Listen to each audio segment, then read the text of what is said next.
Shelley Winter Show, live, local, topical, and relevant. So this morning I jumped up very early. Been a busy week for me.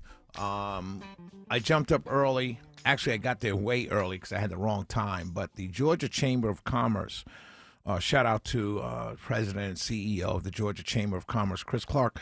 But I went to, they had a inclusion summit. And it was all about inclusion. Right, and all these companies were there, and one of the interesting comments. So I sat at the table. You heard it in the news about Gwinnett College starting a teaching program. I was at the table with the Gwinnett College president, President Joseph, and beautiful, smart lady. As a matter of fact, shout out to Sloan, her chief of staff, listens to us at night. So shout out to her, and we appreciate her listening. But they were on a panel, the college presidents. There were three of them, and one of the college presidents, he's with Dalton College, and Dalton College is a Hispanic labeled college, and meaning that the government has established them as a Hispanic college, meaning more than a 27 or 25% of their students have to be Hispanic, and because it's in Dalton. And that's a lot of Hispanics in Dalton. And he was talking about the issue with the workforce and why you need inclusion type programs is because of the workforce and thing. And this ties into what Trump said slightly, right? But it's because in Dalton you have the carpets and you have all of these manufacturing plants, and there's a lot of Hispanic students. So Dalton College, they service these students. And one of the things he said is that Americans are not having babies at the numbers that you need to replace your citizens. And so goes back to what I said about Trump. If you're not having babies to replace, to grow or even keep the numbers of citizens in this country the same and possibly grow it, and you're not having the babies to do that, and at the same time, you're screaming and yelling about getting rid of a whole bunch of people that may be here illegally. At the same time, you don't want H-1B visas here, and you just want the country to be kind of the same, right? Then what's going to happen to you in 20 years? You don't have the people behind you funding Social Security in order to take care of you, which you paid into. Again, an example of where racism hurts you. But listen, I had a chance to ask Chris Clark some questions about it. And it was a great summit, and shout out to the Georgia Chamber of Commerce for putting this on. It was a great event. I learned a lot. But I had a couple minutes just to spend with President CEO Chris Clark, and here's how it went. So I'm here with Chris Clark, who is the president of the Georgia Chamber of Commerce. Good to see you again, my friend. See you, Shelley. I'm at the Inclusion Breakfast. With everything going on today, I'm seeing a lot of DEI programs being canceled by corporations. Right. I'll say it clearly, my side of the fence seems to hate it.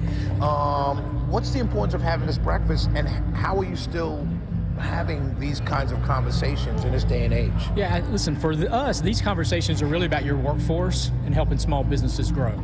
And that might be a veteran small business, a woman-owned small business. It might be how we reach out to men and women in our workforce that we want to bring in that aren't working today.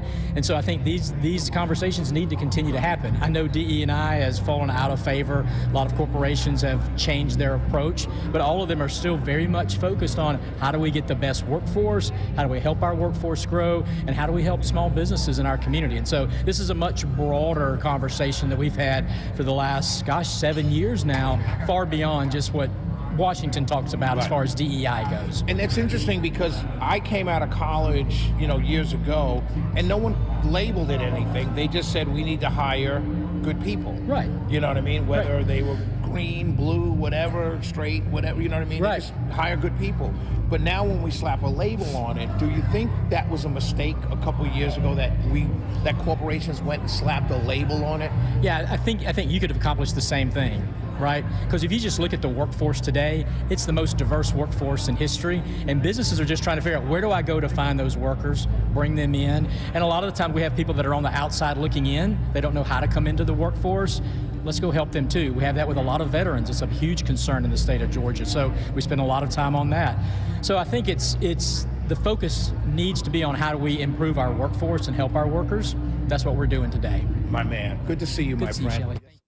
And that was Chris Clark, CEO and president of the Georgia Chamber of Commerce. See, DEI, the problem with DEI is they labeled it something, and it gave it, they made it a target.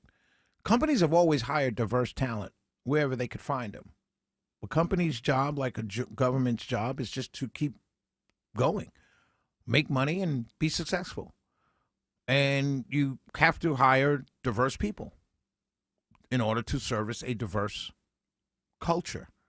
America is very diverse. It's a melting pot. People come here from all over. People are here. They're different. So you have to have people that match the audience you're trying to serve. Just simple mathematics, simple marketing. Just simple. A great event that I went to. The breakfast was good. It was down at the Georgia International Convention Center, and it was really good event. But you heard him say, it's about workforce development. You're not going to have Georgia cannot stay the number one place to do business if you're trying to get rid of everybody. It just can't happen. And no, people don't have to assimilate. They can be Americans. But if you're Indian, you still want to celebrate Diwali. You shouldn't have to come here and say, I'm not going to ever celebrate Diwali because I'm an American now. No, that's part of it. That's part of the greatness of this country, that you have many different cultures. Why do people can still be American and still celebrate their culture from where they come from? Jamaicans can still come here and celebrate being Jamaican. You could still be American. You could still love this country, as every single immigrant has done since they come here. But you still keep your culture. Eastern Europeans that came here in the early 1900s, they didn't stop being Italian. They didn't stop being Jewish. They didn't stop being Irish.